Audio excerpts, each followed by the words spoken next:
What's up, dudes? Welcome back to another episode of Rhomas Men's Team. Pretty simple. We are a group of guys helping each other make progress towards each other's goals. If you're new to the channel, awesome and welcome. If you want to help support the channel and join our pro team, head over to rhomasteam.com/pro, where you can contribute to us on a donation basis. We also give you access to exclusive content, mastermind groups, etc., etc. So anyway, hope you enjoy this episode, and we'll see you on the team.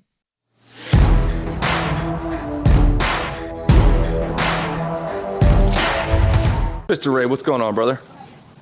Life is good, Wes. Life is good. I'm down here in the breakers in Palm Beach, sitting alone in a playground, which is kind of a strange look. I'll concede that. But I was gonna say just a middle-aged just dude wandered sitting off around by himself, and in a play. Yeah, that's what he said. No, my daughter's somewhere around here. I swear to God. with a recording device. Yeah, it's funny. This is where I saw Mark Wahlberg around this time last year. Oh, really? Yeah, and this time it's the comedian Tom Segura who's here with his family. Oh, no way. Yeah. So what is this? Has to be some sort of very wealthy town or city that I don't know of. What's the place called? Palm Beach. Oh, Palm Beach. And the Breakers is It's like a fancy hotel resort. Oh, okay, gotcha. Awesome. And that's where you guys stay. No. We just come here to use the facilities. There's like an arcade with a claw machine that Thea loves. There's a bunch of restaurants. There is, an ice cream parlor. There's a playground, and they recently made the playground guests only with like your key card. Uh-huh. But Thea knows the way like around the fence and through the hedge to get in and unlock the door. I was very impressed with her little bandit ways just now. Hell yeah. I was like, awesome, that's man. my girl. yeah. She's a natural. That's right, man. She learns from the best, dude. Yeah. So I was thinking over the weekend how we talk about goals, and I was looking at my own goals, and I've noticed an enormous gap in my goals, which is not focusing enough on who I need to be responsible for, if that makes sense. Mm-hmm. And I think to a certain, let's say 20% of my goals were focused on that, or with the intention of serving and, more importantly, taking responsibility and care of other people. And a couple things came up. Number one, taking responsibility for the leadership of, and I shouldn't say the leadership of, but the support of the women in my life. And then also for the people who can't help themselves, if that makes sense. Mm-hmm. So those people will go unnamed. But I noticed an enormous gap, and I wanted to have sort of a call to action, a rallying cry for us men. It's like, if we stop thinking about just ourselves, and we not only think about serving others, but like, who are we responsible for? Like, Ray, you're responsible for serving and supporting your daughter. I would imagine that to a certain degree, you feel responsible for supporting your wife. Gibbons, what's up, brother? And Gibbons, sorry, you sent me a text message. Sorry, I haven't gotten back to you yet. I was crazy busy with the holidays, but maybe we'll have him up if he's available. But anyway, like, how much of our goals, what percentage of our goals are acknowledging and accepting and embracing the responsibility for the leadership of those in our lives who we have to lead and support? Mm-hmm. Well, I think family, I hate the silly liberal term chosen family, but I think we have a duty to help and support our family as best we can. And then second to that is our chosen family, right? Which I would consider the men on this call and just the wider friend circle. I would also include my church community. Like, I do the collection basket and stuff like that at my church. And while I consider that first and foremost a privilege, it's also serving the community in a kind of in a very minor volunteer sense. Mm-hmm. Yeah. What are some of your roles when it comes to that? Because like for myself, when I think about it, like part of that role is when particularly when a certain family member or two call me that it's usually with problems, and I have to train myself to not overreact, to actually almost not even react at all to those problems, and just write the check, if that makes sense. And I had to train myself on that, significantly. But yeah, what are your thoughts on that? What are some of your roles? Well, it's hard. It's hard not to react, right? We're humans. We're born with emotions that protect us. But often when they're trying to protect us, they just get us into more complicated kind of entanglements. Right. I have a similar situation going on where my brother, this brother that I've been estranged from for about 2 years. He sent me a text about like he wants to resolve things between us because he has a big audit coming up. Oh, hell yeah! And so like he wants to resolve the. I don't know. Like, do I still owe him money from the renovation, or kind of conversation? I think is what the code was, but and so again, like you just said, or like in to put it into my own words, it's like I don't have to look at it as a shakedown, right? It can be I can look at it as an opportunity. Mm-hmm. Yeah. Yeah, and either an opportunity or a clarifying moment where you draw a distinction of what kind of relationship you want to have with your brother, including maybe not. Yeah, it just seems like now you're in a purgatory of whether or not you want it. Yes, exactly. So it's an opportunity to say what's on my mind, right? Right. Whereas previously I've been like, stop those wandering eyes at that park, dude. I know. No, I'm just trying to. Yeah. That's what they all say. I'm so glad we're recording this. It is an opportunity to make my case and to get that feeling of like saying what I want to say. Right. Yeah. Well, and let me ask you this. So in terms of responsibility, do you feel responsible for him at all, or is it responsible for a relationship and they're therefore responsible for the family dynamic outside of the relationship of you and your brother? I think that I would like to be part of the solution, not part of the problem. Like that's how I approach it intellectually, And so, and I think I mentioned this before, like my oldest sister doesn't talk to my mom. I'm not talking to my brother. My dad doesn't talk to my mom. And so like, if I can like thaw the ice on at least one of those frozen relationships, right. I consider that a duty.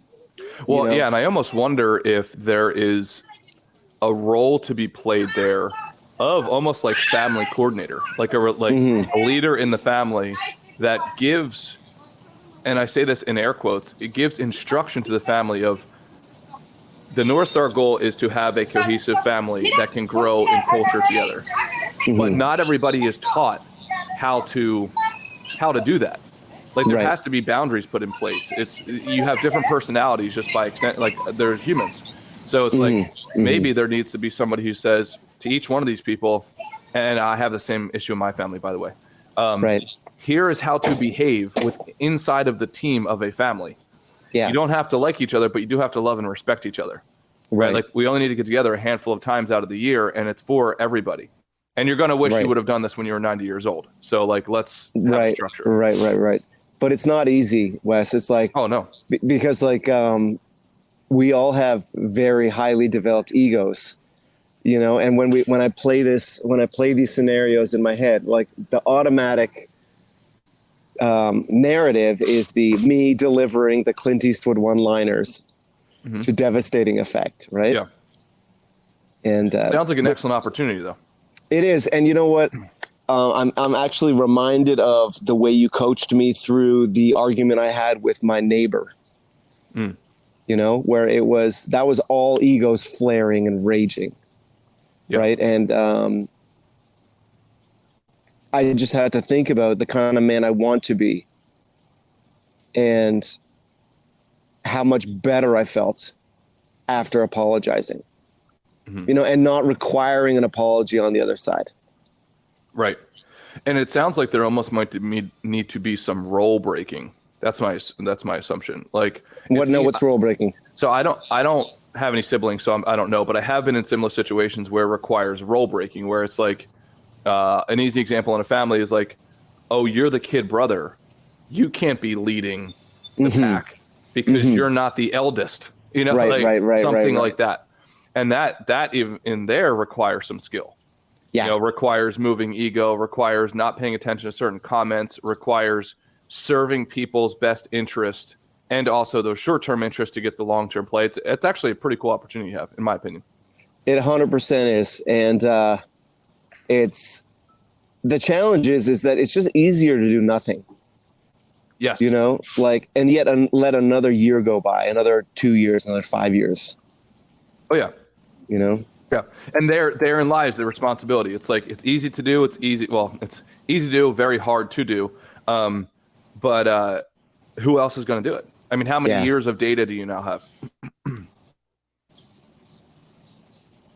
I don't know if you heard. How many years of data do you now have where the family has not been super connected?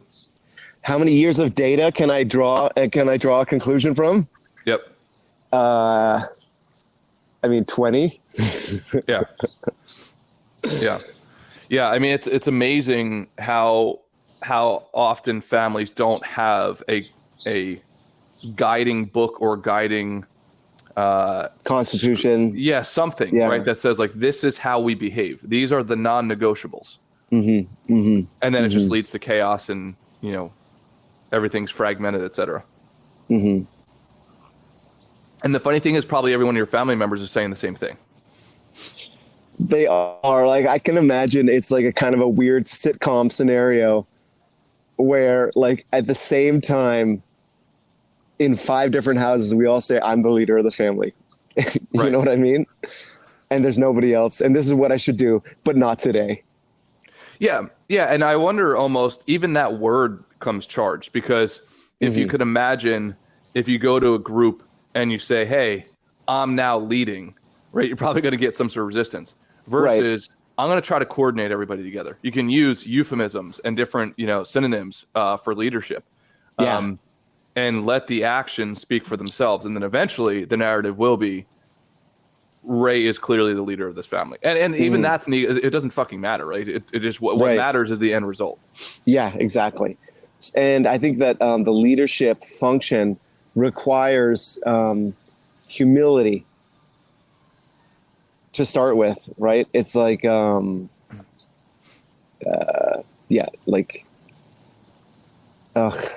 really,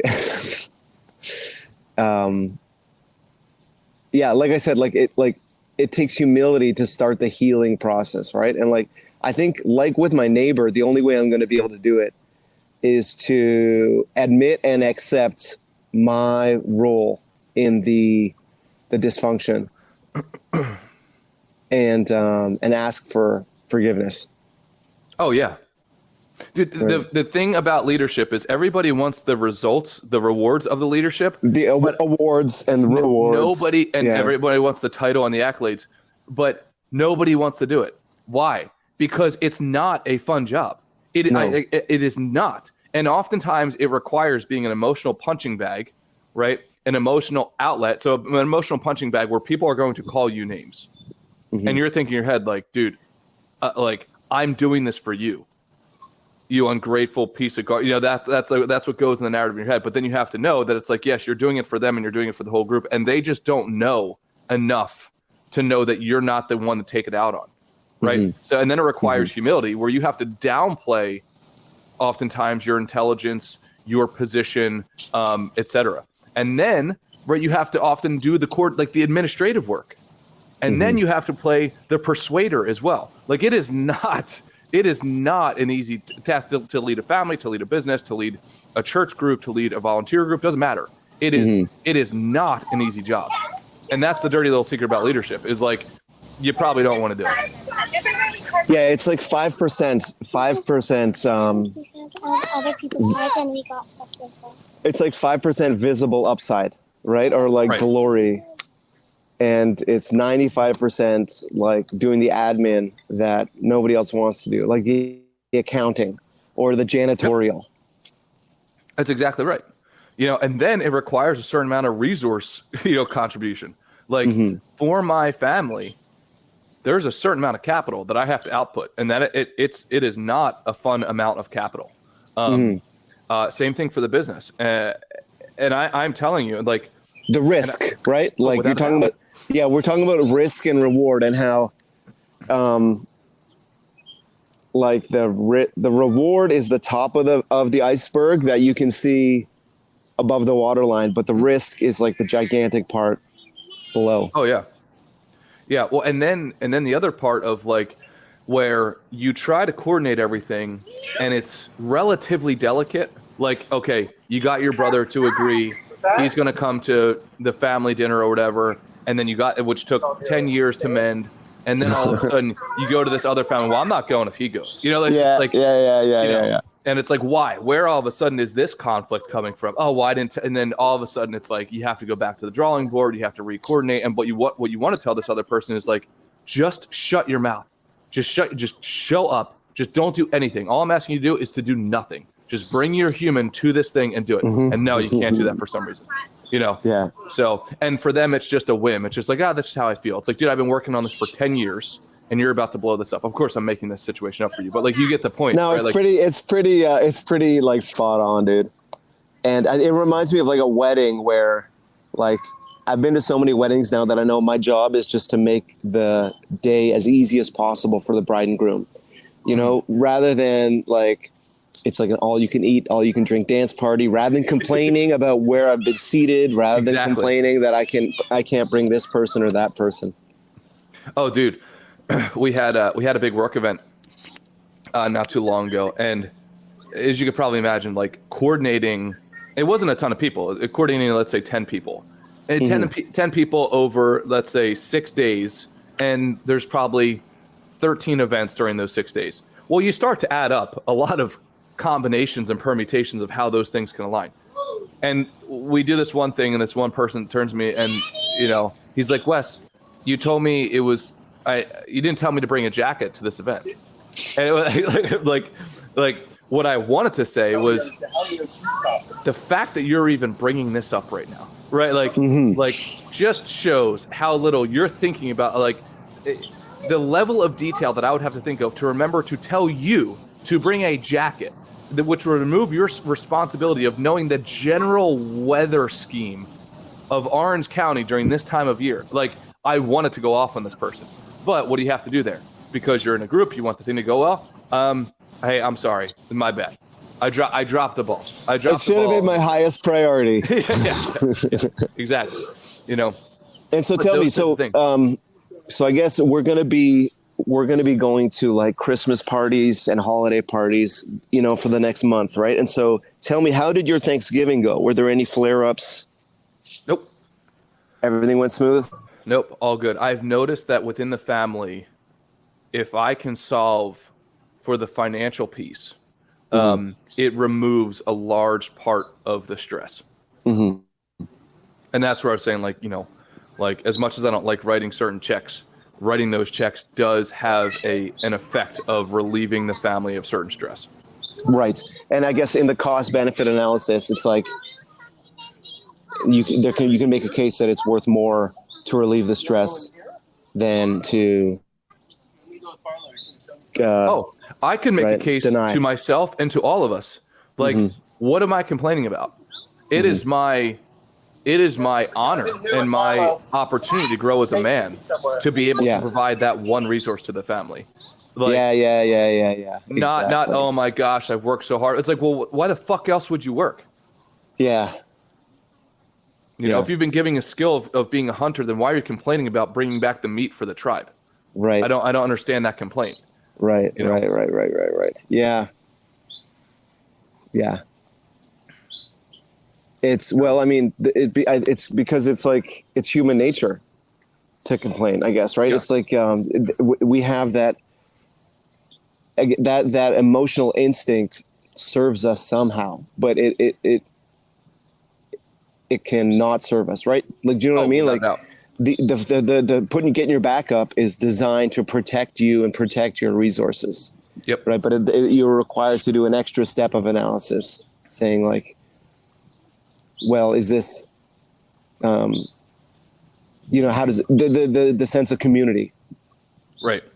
Well, and there's an element of, I think, of a lot of men today want to play the role of the protected, even though they won't say it out loud. Mm-hmm. They will not say it out loud, but they want to keep on playing the role of the protected rather than the protector. Yeah. And that is a very large jump. And it doesn't happen overnight. It happens in bits and pieces. Right. It happens. So it's like, and no disrespect towards anybody. And this, in my opinion, is not most men's fault. Like, society wants to remove our masculinity. They want to remove our testosterone. They want to put video games in front of our face all the time. They want to put porn in front of our face all the time. Like, all of these things to remove. And it's not a binary either. It's not a binary. That, like, it's not either you are a protector or a protected. I think I can think of occasions where I fall into, like, even multiple times a day, right? I can I can go from protector to protected if I'm not being careful. Oh, without a doubt. Without a doubt. Yeah, because society's designed in a way to remove pain. Right? This is the problem, right? This is the problem with the modern condition, is that so much of our society is set up to remove pain that we are robbed of the mission of manhood, right? Or the risks, or the benefit, the learning that comes from taking chances. Oh yes, and you cannot manufacture responsibility. Like it has to be raw. It has to be real responsibility.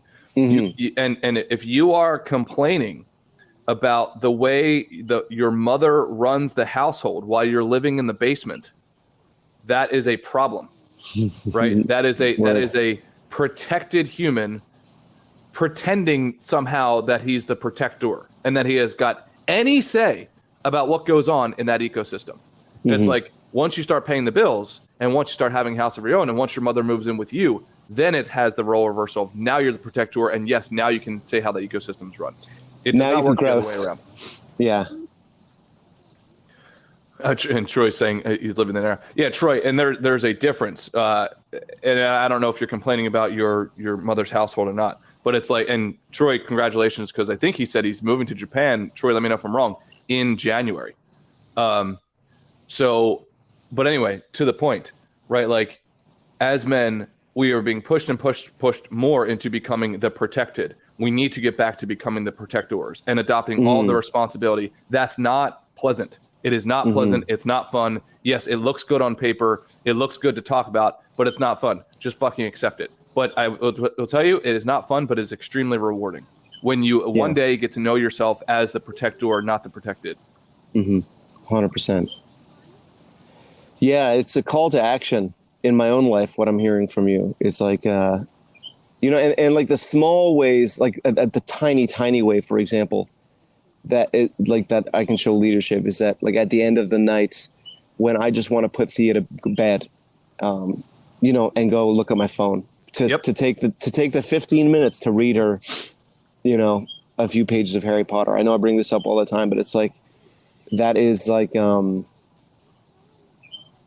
that is the last thing that I want to do on any given evening. But it's just like, so it's just like, it is paying dividends to future Thea. Yep. Right. That's exactly right. So that way that one day she knows to show up for the family parties, to play her role of responsibility for the family. Yeah. Wow. Full circle. Mm-hmm. Wow. Yeah. Awesome. Why don't we bring up one of the dogs? Why don't we bring up Troy? See what he's doing. Who do we got? What's up? It's good. For some reason, it's getting a lot of reverb. I don't know why. I'm not sure where they are right now. I tried to go find them just a second ago. Yeah. I think it's if you have to, I'm gonna mute you for it real quick. Yeah, let me.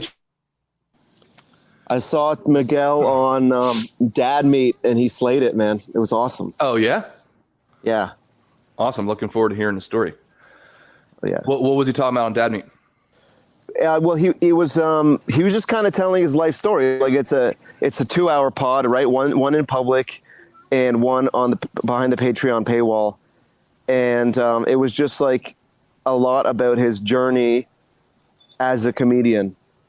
Oh, hell and yeah. It was great. It was great, and like stumbles along the way and that kind of thing. Love it. Oh, hold on. The other option, Ray, it's not you. It's definitely Miguel's. Well, the other option is if we ask him a question and mute both ourselves, we can. That might resolve the echo issue. Yep. Yeah, I think he's trying to find his headphones. If he can't, then we'll do that. Let's see. Did he find it? No, I don't know where they are. I think I might have left them in my car. I could, if you want, I could come back on Friday. No, it's good. It's only when there are multiple people talking that that there is an echo. So if Wes and I mute ourselves, why don't you tell us about your experience doing the Dad Meat pod and all that? How that came about? Sure. Man, how it came about? I kind of just have become friends with Mike and Tim just by showing up and hanging out with them when they do stuff. And one day Mike invited me, said, "You want to come on?" I was like, yeah. Because, I mean, I'm working on stuff on my own. I have a Twitch. I've been doing stand-up, you know. So there's one thing in particular I was working on Twitch called Dork Court, which is like, it's my version of a thing that they used to do called digital graffiti, where they would have all their boys do a show, and then you could write in to a live chat and just make fun of whoever's on stage. And then they would project it on the screen behind them. And they all told stories about it. It's like the funniest thing I've ever heard of, but I never got to see it. So I started making that happen with my friends out in Long Island. And, you know, they've been very supportive of that. And I think that they were like, look, now that you're doing stuff, now that you're like really working on something of your own, why don't you come hang out, talk about that? I didn't really get a chance to shout out Rhomas, which I had meant to. But I did get to shout out, I did Tim's Twitch. I did talk about you guys there. I think I got one person to come over, but it just didn't really fit into the conversation when we were on. Oh, dude, thanks, brother. I appreciate it. And no sweat about it at all, man. Let me ask you this. In the theme of today's conversation, so what I'm piecing together is you are going down the comedy road. You're trying to build a name for yourself there, which is amazing. I think stand-up comedy and comedy is just so hard of a craft. I respect the journey in itself. In the theme of today's conversation, who are you responsible for? Who could you be responsible for? In other words, are you just doing it for yourself? I shouldn't say just, but are you doing it for yourself? And who could you add to that list of who you ultimately want to serve and take care of? Damn, that's a very tough question. I mean, right now it definitely is just for myself. And I think that that's something that I talked about a lot on Dad Meat, which was like, I kind of hit a crossroads, especially during the pandemic, because I had a long-term girlfriend that ended up moving to another country, and I lost the job that I had, where it was the first time that I felt like I was on a career path that I was excited about.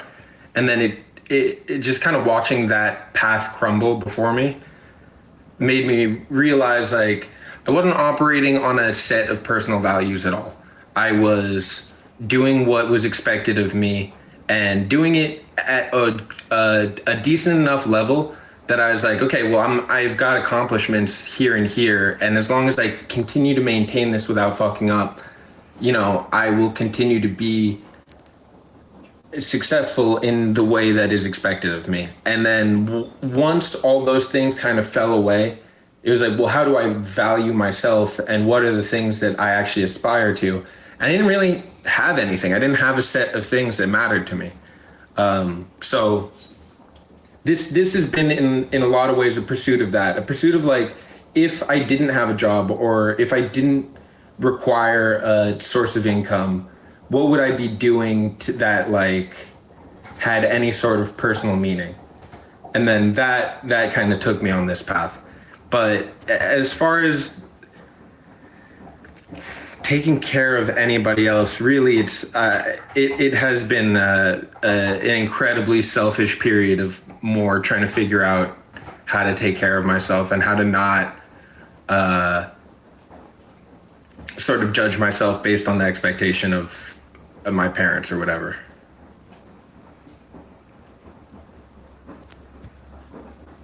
I can't hear you now. Do you mind if I comment on that? All right, I'm gonna. So number one, I actually think it's required to go down the quote selfish path. Like that's the path that interests you. That's the path that it seems like is intrinsically motivating to you. And for some reason, society has taught us like that's selfish. That's not selfish. That is, in my opinion, that's following like the breadcrumbs of motivation that are steering you in a certain direction. And oftentimes, if that breadcrumb path is off the beaten path, if it's different, especially like stand-up comedy, right? It's like probably your parents or your family's like, oh, what, you don't want to be an accountant? You know, why not be an accountant? Why would you want to be a stand-up comedian? Something like that, right?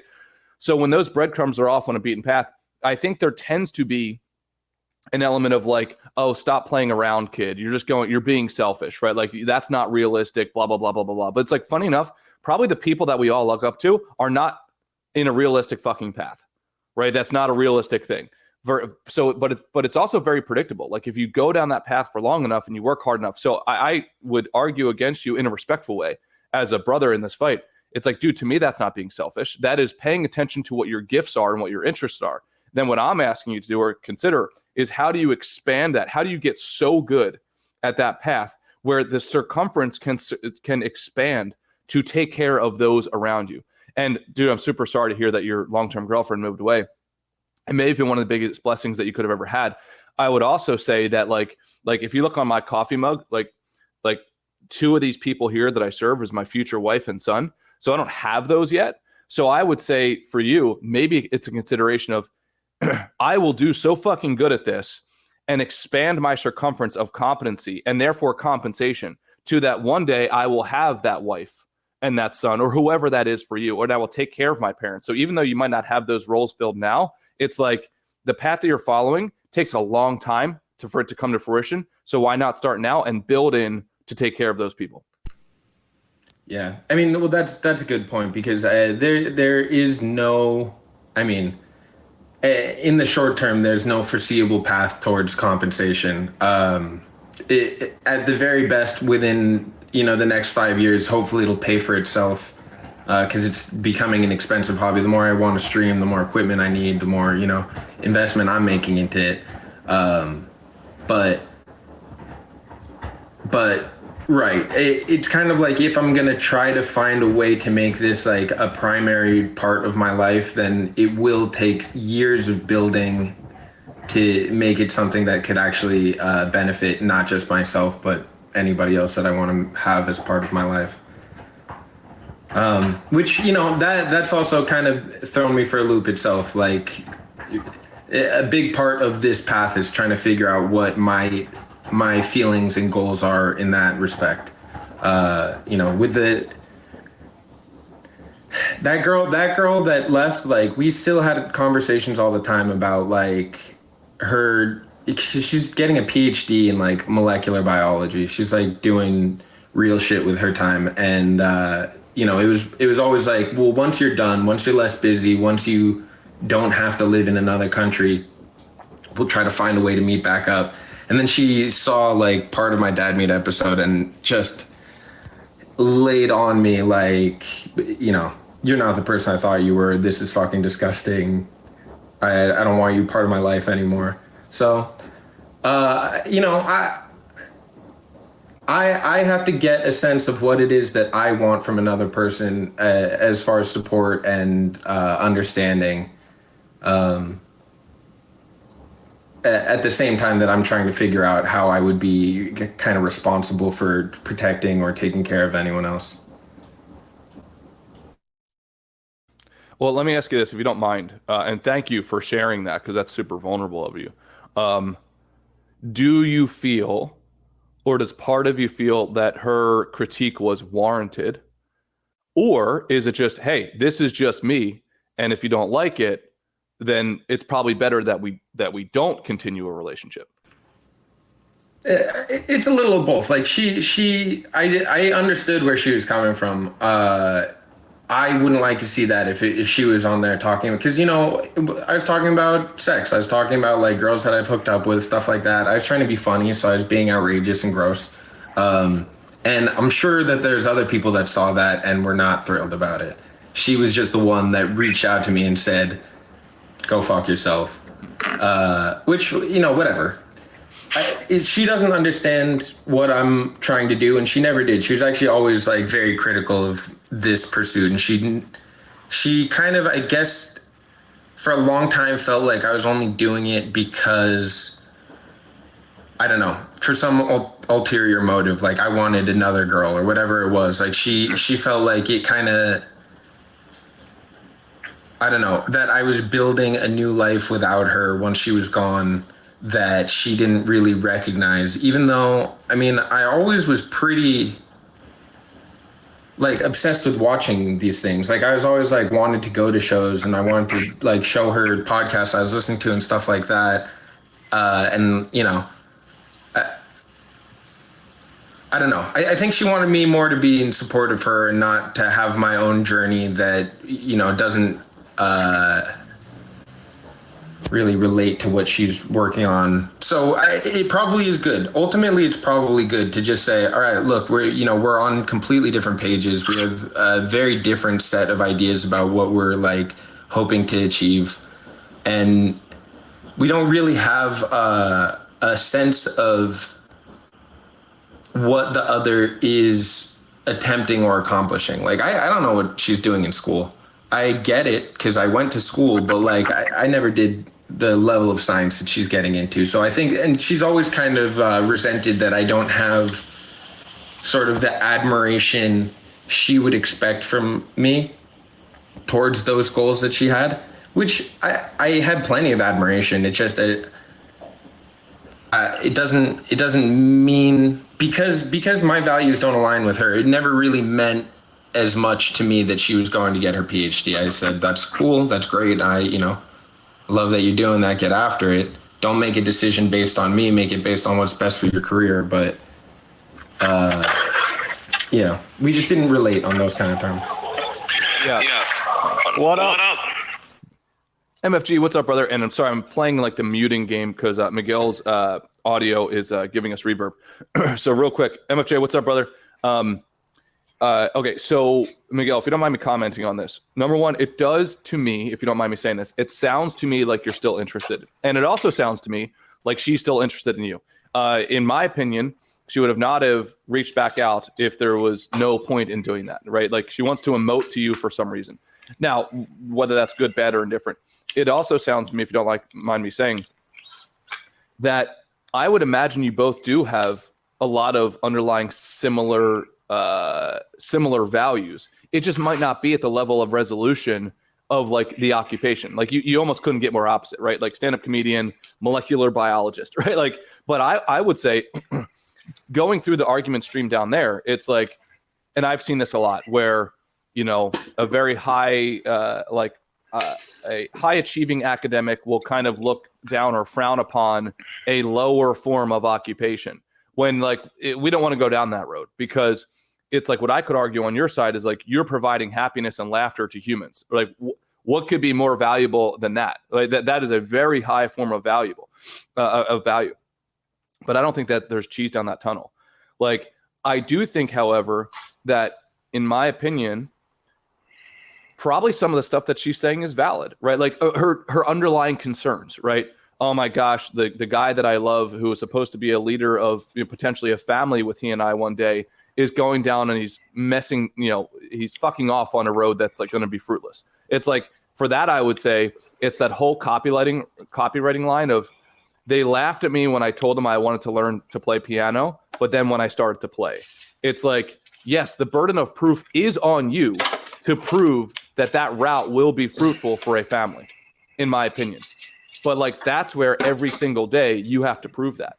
Have you ever read The War of Art? If you can just shake your head, yay or nay. Oh, dude, if you don't mind shooting me a text or shooting me an email, west2302@gmail.com. I'd love to buy you the book or send you the audiobook.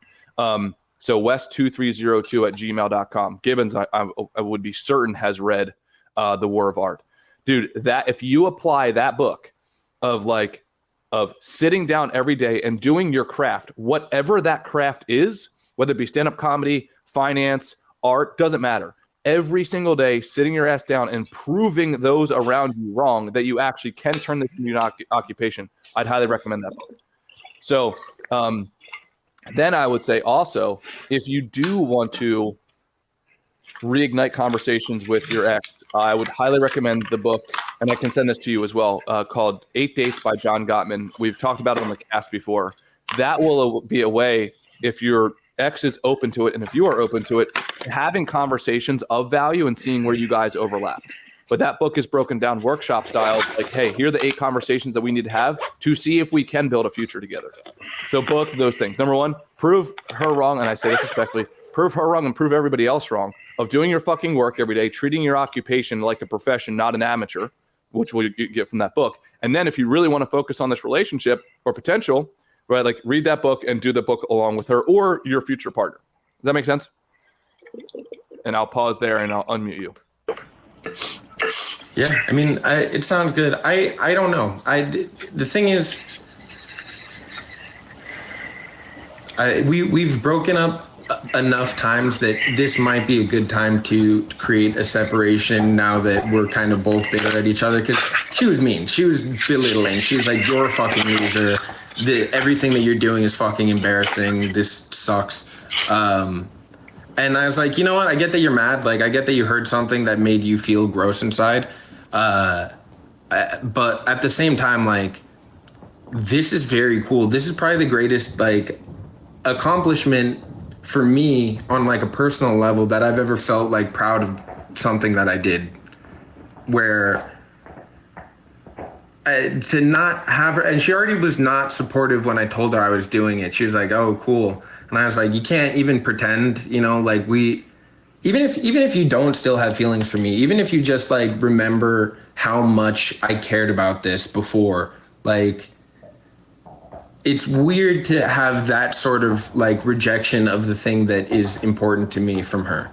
So I might look into it. I might try to talk to her again, but at the same time, I am considering, like, maybe this is a good time to break things off because we're clearly headed in 2 different directions, and maybe I need to find something that's more in line with my, goals.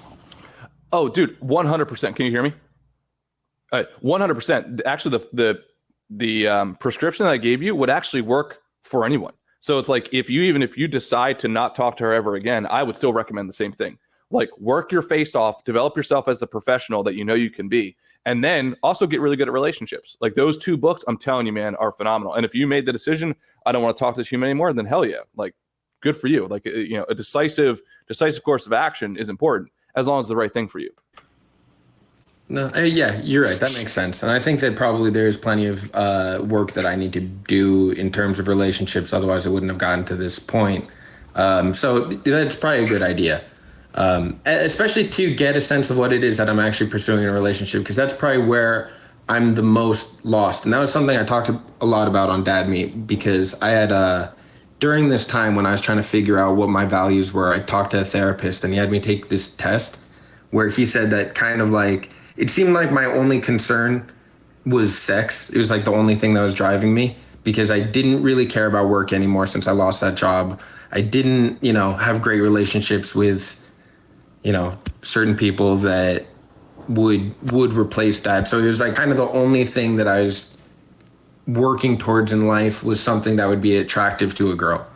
And now trying to distance myself from that sort of thinking, it is resetting my idea of relationships and what I aspire to in that regard. Like, if what I'm looking for is like a traditional marriage relationship, nuclear family, I'd have to sort of change a lot about my behavior and the way that I pursue things. So that's probably a good idea.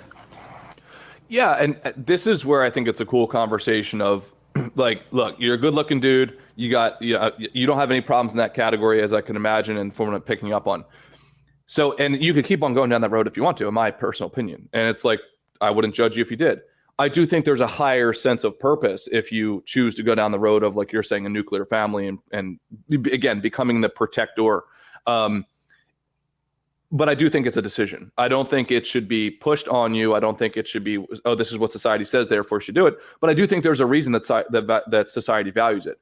However, I do think you lose, like you have to be willing to lose the bachelor lifestyle and that's a real cost.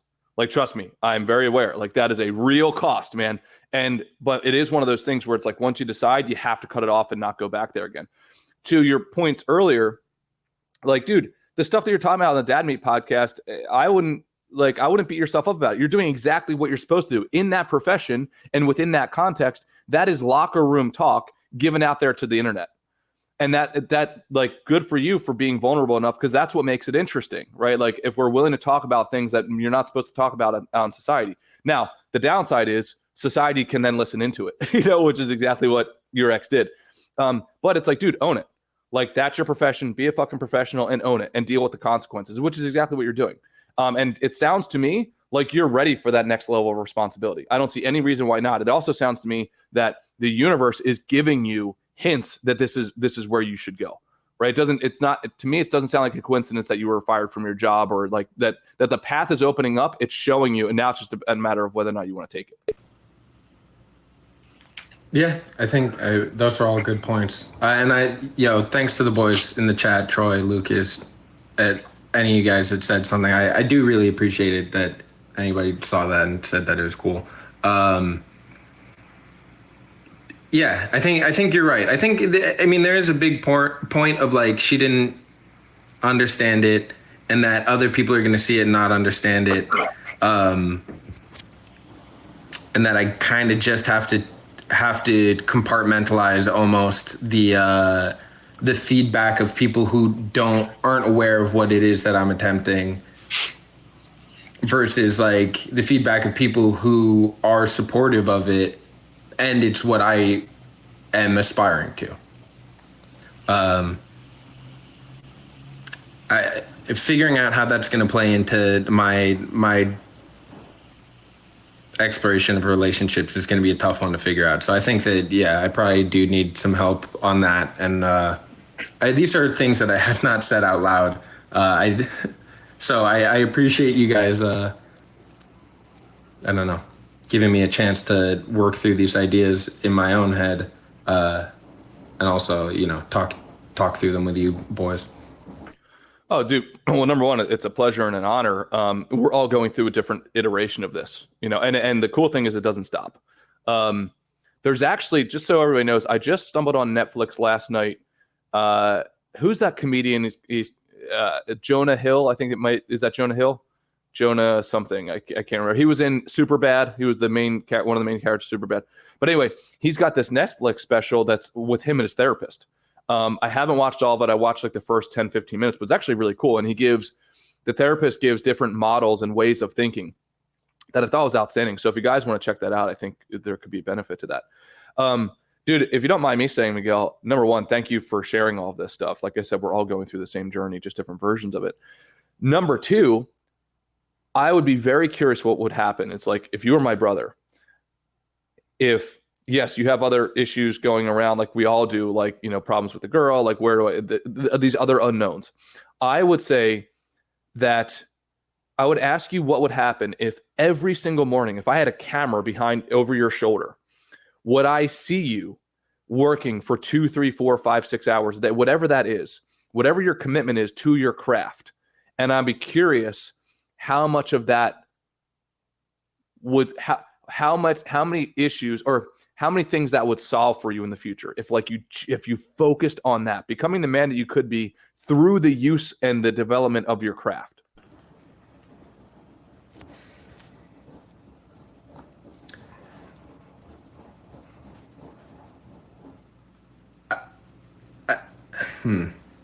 No, I guess you're right. There's more that I could be doing. The thing is, one way that I think about it is like, well, I can't do it until it's time to do it. Like, with like open mics, with streams, like there's only a certain point in the day where, but then, I could work on video editing. I could work on making clips. I could work on like what a way to market the stuff that I'm doing that isn't advertising or marketing. That's like just sharing sort of the funny stuff that is coming out of the content that I'm working on.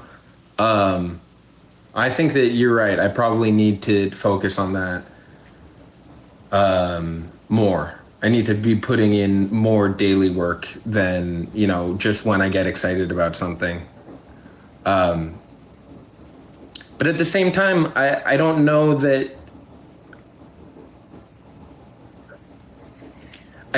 I don't know if it's more time focused on my craft or more time that I need to be focusing on actual self-improvement, because I think that stuff like going to the gym, eating right, regular self-care has fallen by the wayside more as I pursue a craft, So it's actually more about trying to find a balance so that I don't run myself out of energy when it comes to other people and other things in my life.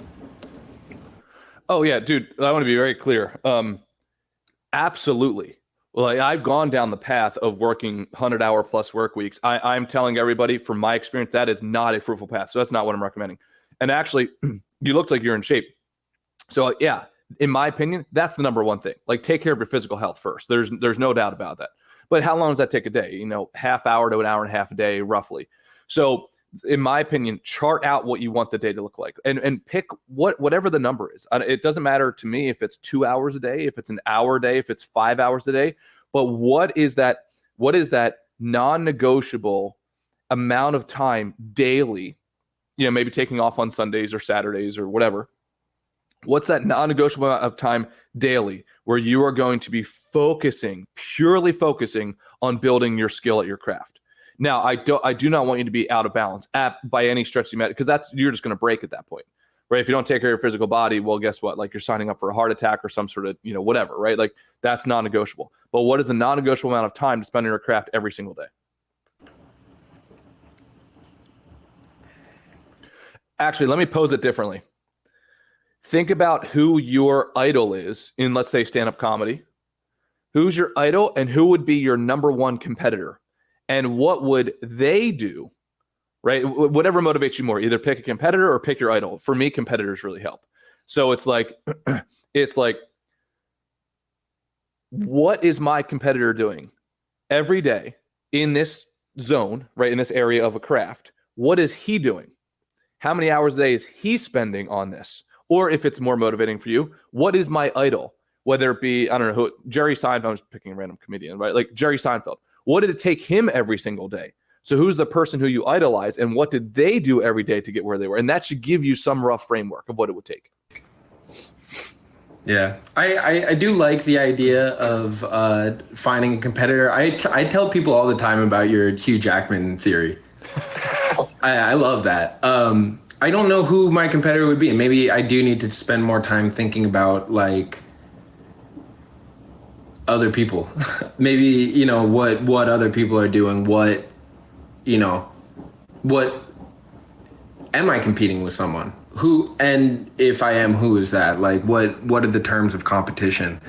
Because probably for sure, there's plenty of people. I mean, I'm in New York City. Everybody is trying to fucking do comedy right now. That is interesting. That's something I'll have to think about. Sorry, MFG, for taking up all the time. I don't know if you wanted to get in here.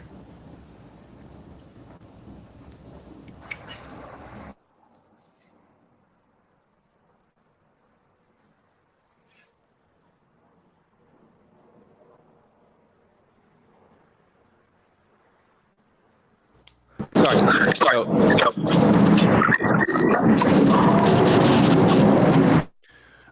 Miguel, huge fan of what you're doing. I will support you however I can. If you can, shoot me an email if you want me to send you those books, those 2 books. And then MFG, I'm going to open up the mic to you if you're available, if you want to comment on Miguel's situation at all. But Miguel, dude, I think you're going down the path of progress for sure. I give you so much credit because it takes balls to go down that path, especially being vulnerable with the public. And yeah, it bit you in the ass. I would probably say, like, it may have bitten you in the ass, but I have a funny feeling it's going to pay you back tenfold for what it bit you in the ass for, if that makes sense. So MFG, I'm going to unmute you, buddy. Hey, what's going on, guys? What's up, brother? How you doing? I'm doing well. I can, I can definitely speak to the work part when you're pursuing your craft, because that's a situation I find myself in quite regularly, and it is hard to keep yourself busy and motivated working towards where you want to work towards, especially, because for me, I'm an artist, and I have to find, I can't paint 12 hours a day, you know what I mean? But I want to feel like I'm being ambitious and moving the needle. So I have to find other ways to fill that space. And I think that's just, The War of Art is just a book that I listen to every 6 months. And have you listened to it, Miguel? Or have you read it? It's a short listen. It's like a 2.5. Pressfield just did Rogan last week too. Which is, I'm actually going to re-listen to The War of Art this week, because, the podcast is actually longer than the audiobook. The audiobook's only a couple hours long, but it just reminds you of doing what a professional does. You know what I mean? Like, you have to organize your day. I've been fortunate that I put in the chat there, I had a job that came my way that kind of pulled me away from art earlier this year. And they just put way too much money in my face, like $150,000 a year, W-2, full benefits, vacation, company truck, company tools, everything. And I went with it against my better judgment, and I was fucking miserable. You know what I mean? Just absolutely, and bringing home money but just completely, just soullessly miserable. Like, I would wake up in the morning, and my poor girlfriend would be like, you realize every morning you just wake up, and for 10 minutes I'm just like, fuck this, just like out loud, just fucking miserable. And now I've, and then they ended up firing me, which was even better. You know what I mean? Unexpectedly, and then I fell in with this guy now, working back in a creative field, doing like high-end metal sculptures. So it's an interesting marriage for me between doing my art, but doing it within the structure of a business. So we've got projects. I put some of the stuff on Discord about those VIP wine cages that we made with all kinds of really cool shit. But it's interesting because now I see what it looks like to work with somebody that has built a business around it. And he's just an artist as well, but he's got, a couple $100,000 a year worth of projects coming through. So to me, I'm trying to model some of that stuff. I would look at, professional comedians. Even someone like McCusker, like the way that he had filled his time in the past while being a stand-up comedian, and how those different things, although seem to be outside of the sphere of comedy, how they influenced and informed his comedy and created more direction that way. I think it's just, it's a weird thing to be when you don't have somebody telling you what to do for the majority of your day and how to structure your week. It's fucking easy to get out there in the ether, man, and then feel like you're not doing anything good. And then it's like, I don't know about you guys, but I can go right down into a fucking shame spiral and be like, oh, fuck it, I'm no good anyways. Everybody's going to find out. It's all a ruse, But, I think The War of Art is just, I'm excited. I think that, I don't know, I'm going to put some stuff on the Discord today about what I take away from it. I feel like every time I go through it, I take something new away and something new that I can implement. And as far as the girl goes, man, that's just, I live with my girlfriend, you know what I mean? And 2 kids and fucking 2 dogs and a cat. And it is incredibly challenging to try to work in a creative field and have to make stuff happen and don't have any of that stability, neither of us, and like do all those things too. So I think sometimes it's hard to be involved in or create and even maintain a relationship while pursuing something in the creative field as well. You know what I mean? So I would give yourself some latitude there too. It's okay to be alone for a while too and figure that part of yourself out. That's I don't know if I've talked about it on here before, but I had spent like a year being celibate a couple of years back, and just really spent a year just getting to know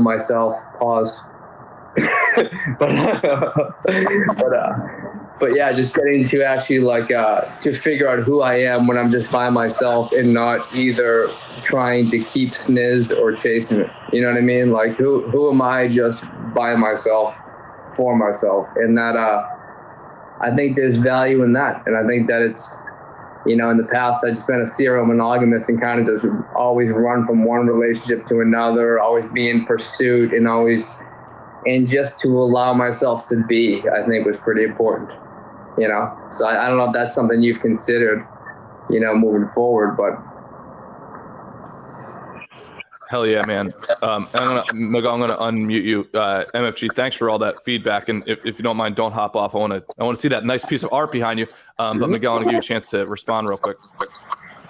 Yeah, yo, MFG, thanks, man. That's actually, I think really that is what kind of the struggle is right now, is because I already went through trying to figure out what my values were in a world where I don't have to worry about income.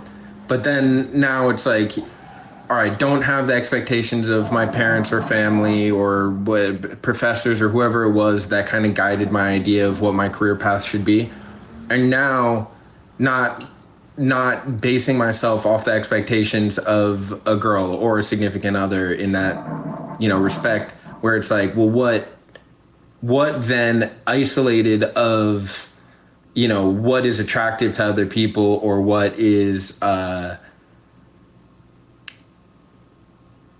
don't know, what would make other people proud of me? What am I like? What makes me proud of myself? What gives me a sense of accomplishment? Because realistically, without some other arbiter of the goals that I'm pursuing, I don't know that I've really truly felt accomplished in anything that I've done. It's just like, you know, people would celebrate you for graduating college, and like they'd come to your graduation like, we're you know, great job, like this is such a big, and to me it felt like, well, that's just kind of I just followed the steps until I ended up exactly where I was gonna be, and this is just the inevitable conclusion of this stage of my life. Like, it's not, I never felt a personal sense of accomplishment or pride in anything really that I did. Even with work, it was like good work because my boss said so. Or like, I feel like I did really well because now I'm going to get a promotion or a raise or whatever that is. But I'm right now trying to figure out what it is that I can do where I can just look at it on its own and to myself be like, all right, I did a good job here. I'm glad I did that. Yeah, that's tough. That's I mean, I struggle with that intensely. You know what I mean? It's I've always just had I really had to develop self-worth. And I think that to develop self-worth is to figure out, you really got to spend time fucking poking around. Like, what is it within you that is worth anything? You know what I mean? Like, self-worth isn't like an entitlement or assigned at birth, or you don't just, you know, I don't think everybody should have it either. You know, like if you haven't earned it, like you can, and the way that you get self-confidence is, and self-worth is by doing things that you believe to be worthy and proving it to yourself, you know? So, you know, but at the same time, if you're just using these arbitrary indicators that most people use, you know what I mean? Like, oh, you did this, great job. It's like, even when I got that W-2 gig, I showed up with no fucking resume, late to the interview, and left with an offer letter for a $150,000 a year job. And I couldn't have given a shit. I was like, I don't give a fuck. Fuck do I care? Great.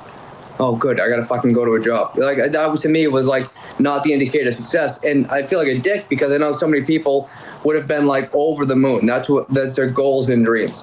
So, you know, you got to figure out what moves the needle for you. Like, what is it that you see in someone else where you go, man, that motherfucker did it. You know what I mean? Like, that's it. And then, you know, frame yourself around that. Like, to me, it's, I don't know, like I see all kinds of people that have lots of success in business and do well financially. I've done that in the past. That's great. But that's so flat. You know what I mean? I see people that have become artists and go, you know, then they're out in fucking left field and they make great art, but they're not a real person. Like, to me, things that I find to be amazing are the people that can do it all. You know what I mean? Be a family man. You know what I mean? Have an incredible business acumen. You know, have stability, but also be able to spend time out there making art and do things differently. You know what I mean? Like, the art of living to me is those are the people that I look to now, where I look at them and they have way more fast. Like, holy shit, this guy wasn't just great at this one thing.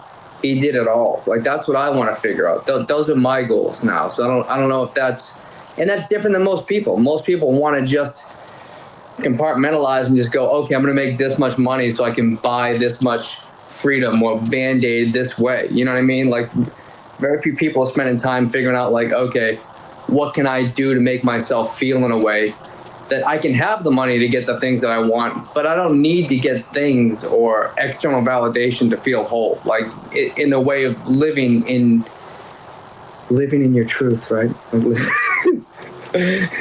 Well, MFG, you can just say it. You just say Hugh Jackman. That's all you have to say. You just stick it in and twist it. That's what you're fucking saying, and that's okay, right? But no, dude, it is. I think what you're saying is so profound and spot on, right? Like, and Miguel, and just to the rest of the team, including myself, you have to pick where your North Star is. I think where a lot of men go wrong is they play the game of moving the field goal post constantly when it's convenient.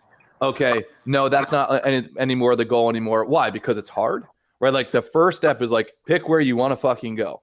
And yes, remove all other options for everything else. So yeah, maybe you don't want to be a Donald Trump. Maybe you don't want to be an Elon Musk. Maybe you don't want to be, but maybe you want to be Hugh Jackman, right? Like, whatever, or you want to compete with him. But at least have the balls to pick who the competitor is going to be, or to pick who the idol is going to be, whatever motivates you more, right? Heaven or hell. Then from there, it's like, what's the path forward? So I'm gonna pause myself, and I'll let you speak, Miguel.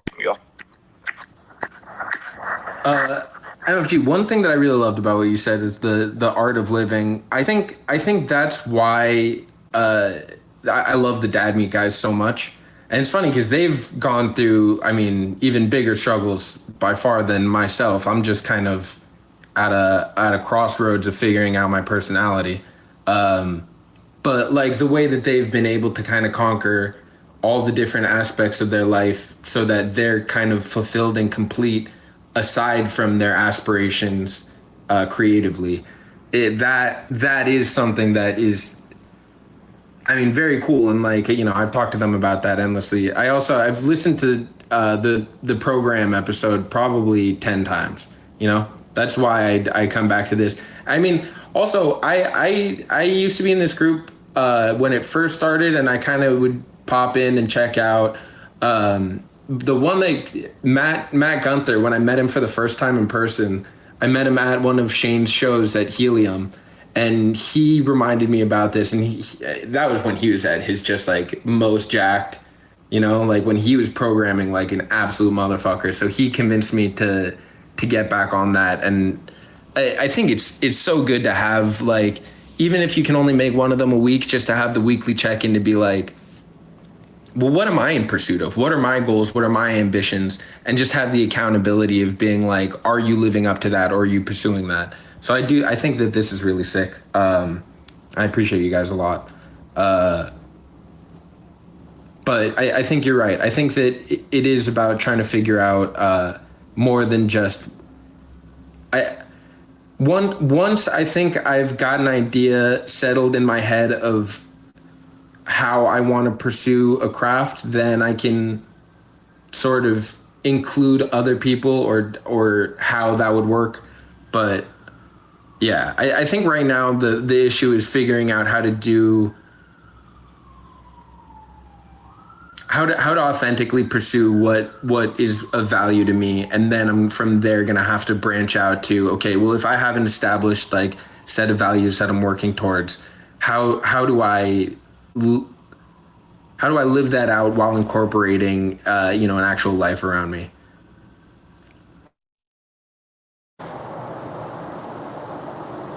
Yeah, it's hard, man. Oh, we can't hear you, Wes. So yeah, what I was going to say is I don't think it's as hard as people make it, right? Like, I think there's pros and cons to both sides. I think picking the game that you want to win, because I agree playing for plastic trophies is not fucking fulfilling. Right? Congratulations, you graduated from high school. Congratulations, you graduated from college. Congratulations, you did whatever. Those are plastic trophies to most people. Now, if you value those, then hell yeah, then they're platinum trophies, whatever. That's awesome. But for you, it seems like they're plastic. For me, they're also plastic.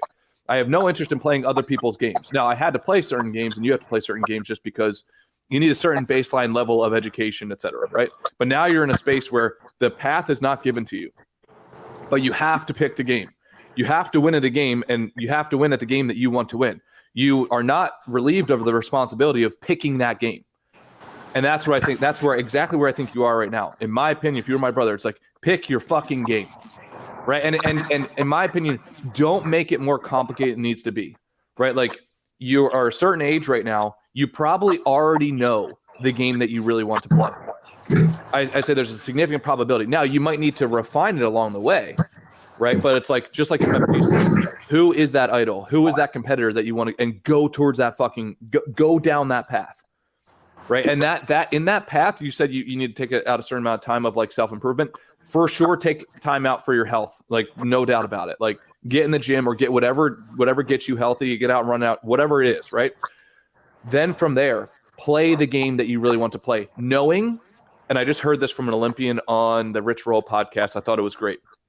She called it the 30, I think the 1/3 rule, something like that, which is she was training to be an Olympian, and her Olympic coach, who was also a former Olympian, said that, like, hey, pick the game you want to play, and then realize that a third of the time you're going to hate it.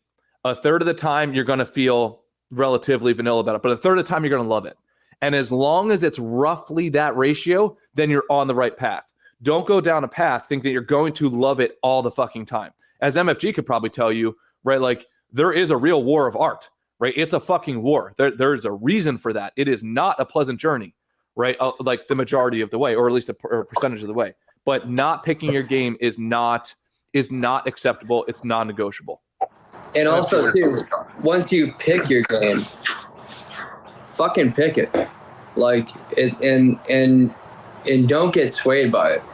You know, like, that's the thing. It's like, you're gonna bite off more than you can chew, and you're gonna realize it quick. You're gonna, like, say, okay, this is my game, and then very quickly go, well, this is a bigger game than I thought it was, because there's more to it than you'll ever realize. But don't get fucked up on the side journeys either. Like, even when I took that job, it was like, okay, like, here's our situation where we're two artists, you know what I mean? This can bring a high degree of financial stability, blah, blah, blah. But then I'm driving a fucking brand new truck.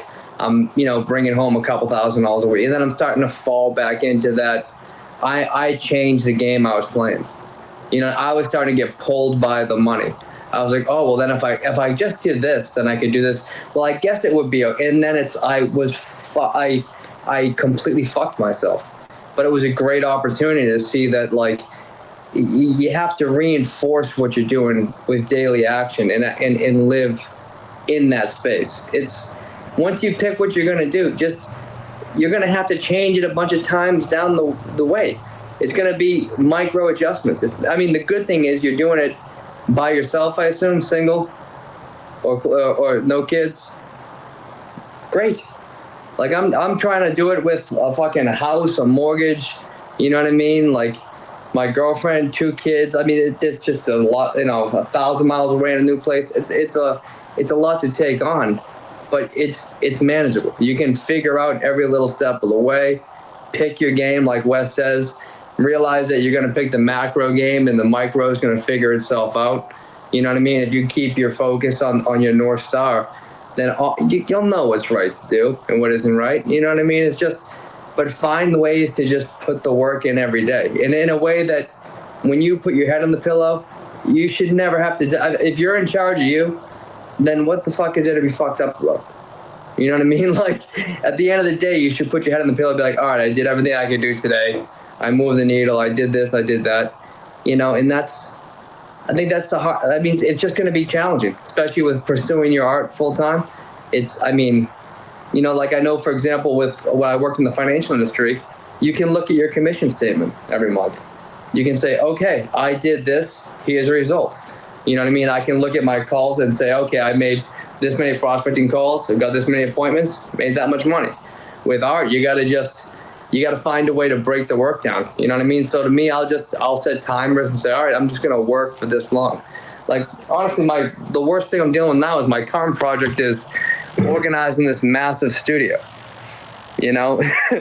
So it's like, for that, you know, I got to it's just work, man. It's all going to be work one way or the other. It's just you decide what game you're going to play. You decide what character you're going to play in that game.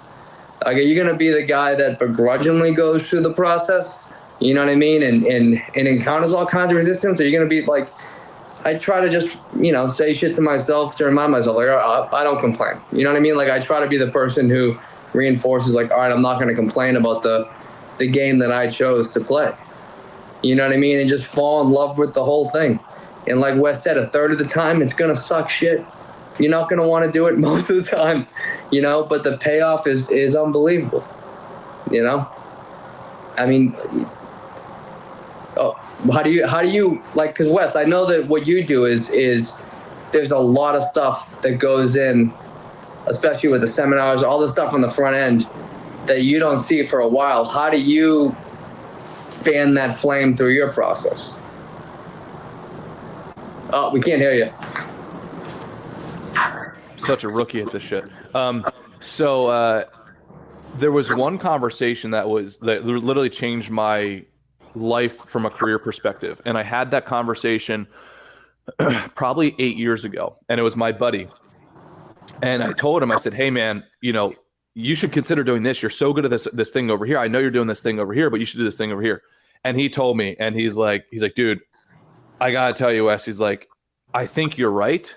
He's like, but I decided 6 months ago that I kept on changing my game. This is where I got that whole conversation from. I kept on changing my game, and I decided 6 months ago, I'm never going to change my game again. He's like, because I keep on stopping where it gets hard, and I keep on pivoting and trying this new thing. And dude, as generic and as vanilla as that advice sounds, and he wasn't even giving advice. He was just telling me no to what I thought he should do. I adopted it. I was like, oh shit, I think I might be doing the same thing, or at least wanting to do the same thing. I allow my mental energy to go down a road of like, oh, I should be going and doing this. And then I said, fuck it. Like I'm also never going to change my game again. Now, I agree that you should have a period of dabbling where you get to taste different games. You need to play different games to understand, but eventually you reach a certain level of critical mass. If you want a mathematical model around this, there's it's called optimal stopping theory. So basically you take a sample size, let's say you have a sample size of 100, your optimal stopping would be around 33 to 37. So like, if you want like more of like, you know, objective measures around this, once you've tried a couple dozen things, right? And that could be you tried it for a day, you tried it for a week, you tried it for a year, whatever. Once you've tried it, you have a really good taste of the landscape of options that are out there.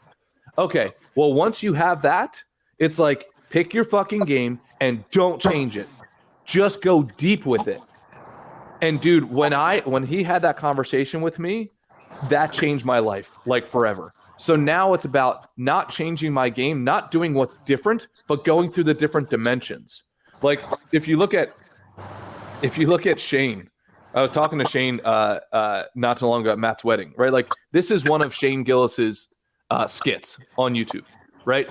Now, and he told me like what it took to make these skits, you know, how much it took to invest. Like, dude, it was not a small investment. It's not a small, you know, allocation of time. But like, that's a different dimension of just stand-up comedy, right? So Miguel, when I hear you saying it's like, well, I don't know what I would do for this time, dude, sure, I promise you, once you pick your hero or pick your anti-hero and to play against him, right? Like that's the level of dimension that you can go to. Shane can fill up his entire fucking day, I imagine, right? With different dimensions and different projects of his game. But he had to pick his game first. Does that make sense? Miguel, I'm going to unmute you here, bro. Yeah. Damn, you guys hit me with so much. I was wanting to respond to some of the stuff. First of all, I just want to say again, I really appreciate this conversation. I mean, these are things that like I've kind of been racking my head about, like especially, you know, stepping away from Dad Meat, I was like, whoa, that was like being introduced to another thing entirely. Like sitting there with those guys, seeing them go live and suddenly I've been comparing it to like being a good high school athlete, like playing basketball against like other white kids that I went to high school with, and then I go to college and it's just like, whoa, they're so fast. They're just like, you can't keep up with them. And then to have like, you know, a lot of like people reaching out, being supportive and being really cool. But then like, I don't have really personal friends who understand kind of what this is. And so I was like really longing for my ex to be around to kind of just be able to touch base and have like someone who, you know, she knew me probably better than, I mean, anyone.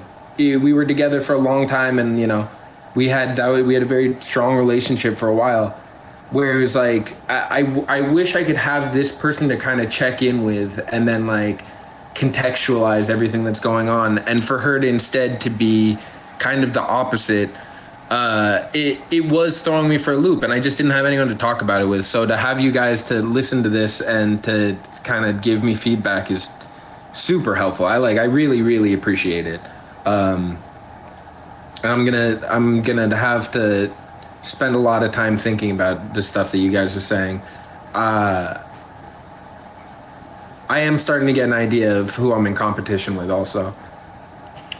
Please do share with the group if you're open to it. Right now, the person in my head would be Tony Hinchcliffe, because he has a similar show to the thing that I'm trying to build. I think mine is a better version. I've been told that people thought I was trying to copy him. So I need to find a way to make a better thing. If I'm going to be compared to that, then I want to be compared favorably. Like so maybe that will be sort of the benchmark that I judge how I make moves towards improving what I'm working on. Hell yeah, love it. Quick comment on that. Number one, who gives a shit about people tell you, oh, you're just trying to do the same thing? It's like, yeah, a bunch of people play fucking basketball too, right? Like, Tony Hinchcliffe does not have a monopoly on whatever it is he does. I think he does kind of like an open show. I don't exactly know who he is, but I think it's kind of like that, right? So hell yeah, like now that you have that, go out and chop your fucking wood, right? Like, and this girl, you know, I know all of that stuff like that you've told me before, but it's like, regardless of your feelings, within the context of that ratio that we said earlier, right? As long as you're in that healthy ratio of like a third, keep going and fucking chopping wood. And if it's on one of those days where you don't want to chop wood, congratulations, because that's part of being a man, in my opinion. Like, that's what actually builds the muscle. Those days you don't want to fucking go and chop wood, and then you go and you fucking chop wood anyway. And then 3 days later, like, oh shit, I'm happy that I have all these fucking logs to heat my fire because I chopped wood when I didn't fucking feel like it. You know? So, and that is the journey of responsibility. And I think it's the opportunity and the honorable way. MFJ, I'm going to put you on the mic, bro. Yeah, go chop your wood, man. Go chop your wood, dude. You got to go do the work now. Now it's like, all right, it's time to step away from the yellow pad and the feelings and the plans and go, all right, it's time to go do the actual work. You know what I mean? That's the motherfucker right there. Like it feels good to talk about feelings and make plans, and now it's like, all right, like what's it look like every day? You know what I mean? What's it feel like every day? And just breathe deep and just feel the whole process, man. Just, you know, like I'm about to get into it myself here. The last thing I want to do, I got to move all this shit around. I got to fucking chop wood today. There is no fun in this process today. People like, it must be so great to be an artist and make such beautiful things. It's like, sure, when you are done delivering it, you know what I mean? Like, it's just go chop the wood, man. You know what I mean? Find your plan. You know, you've got a good semblance. And I don't know. I'm a big proponent of taking action over making plans. You know what I mean? You got to have a good plan, but just have good, like, you know, North Star, good, like, railings on it. You know what I mean? But just go get messy. You know what I mean? Just go to work. Yeah. And dude, I'm going to say right now, I had a great mentor tell me, like they do in Hollywood for movies, like temporary suspension of disbelief. Like, once you pick that you're going to chop that wood, that type of wood, right? Like, you are not allowed to judge yourself or have anybody else coddle you along the way until you've chopped a certain amount of critical mass, right? Does that make sense? So it's like if you were to come back to me and say, hey, I'm just not feeling the game, it's like, well, that's funny. I look over at your logs and there are none, right? Like, where are the logs? Where's the chopped wood? You haven't tried yet, because what your brain is going to want to do, it's not going to want to chop the wood. And that's what the war of art is about. You're going to sit down and you're going to think about, oh my gosh, well, my ex and she felt this, or oh, I'm not good enough, or I don't have this skill, or Tony Hitchcliffe, he's better than me, and he's right, I am kind of copying, like all that nonsense. And they're going to come back to the team and you're going to say some version of like, oh, well, I don't think this was for me, or blah, blah, blah. And what MFG and I are going to say to you is like, dude, we love you as a human, but where the fuck are your logs? We're looking over at the pile of non-logs. There shouldn't be a pile of non-logs. There should be a pile of logs. Where are the logs? Give yourself the gift of not judging yourself until you've chopped 50 logs, whatever that critical mass number is, and make it super simple. Whether that be 50 Twitch, I don't know, sessions, a skit, 50 pieces of writing, whatever that number is. I always like the 50 number, or I actually use the 100 number. I'm not going to judge myself until I do 100 of these things. And I'm not going to feel, right, this is terrible, like I'm not going to pay attention to my feelings about these things until I'm done 100. Does that make sense? So that's what I would do. You've picked your game. Tony Hinchcliffe is the game. Hugh Jackman is my game, right? MFG, I'm not sure who his game is, but whatever your game is, pick it and play it 100 times, period. Cool? I took you off. The final comments, Miguel. I appreciate it. I thank you for letting me derail the conversation that you guys were working on, and thank you for giving me a chance to work through some of my ideas and then hitting me back with real fucking feedback and setting me back on my path. You're right. Let's commit to holding the trophy. Hell yeah. Hell yeah, brother. And dude, it's not like we say, it's not a triangle, it's a circle here. There's no advice. It's just sharing ideas and everything. And we're all on the same fucking path, bro. And I would say, if you're okay with it, feel obligated to go out and do the work, not only for yourself, but for us, right? Like any work you do will inspire me, MFG, and vice versa. Like that's what this whole fucking game is about. We're all on the same path, bro. It's just about going to different dimensions and different heights. And like the way that you do that is not through philosophizing, it's through actually practicing the craft. So Miguel, I'm going to let you go, brother. Please report back. Good luck, dude, and you'll kill it. And throw some stuff up on the Discord if you have any progress, man. We'd love to see it. Love you, buddy. We'll talk to you soon. Later, dude. All right, MFG. What's up, brother? How are you? That beautiful piece of artwork. I can't wait to see it. I'm sorry I didn't get back to you on time. I was with the family for Thanksgiving. So for those of you who don't know, MFG is creating a custom piece for me and the Rhomas team, and he's about to unveil it now, the progress of it. So please do so, buddy. See if I can switch this camera around here. Flip camera, there we go. Yeah, so it is 3 separate panels. It is 4 feet high by 6 feet wide. Fucking right.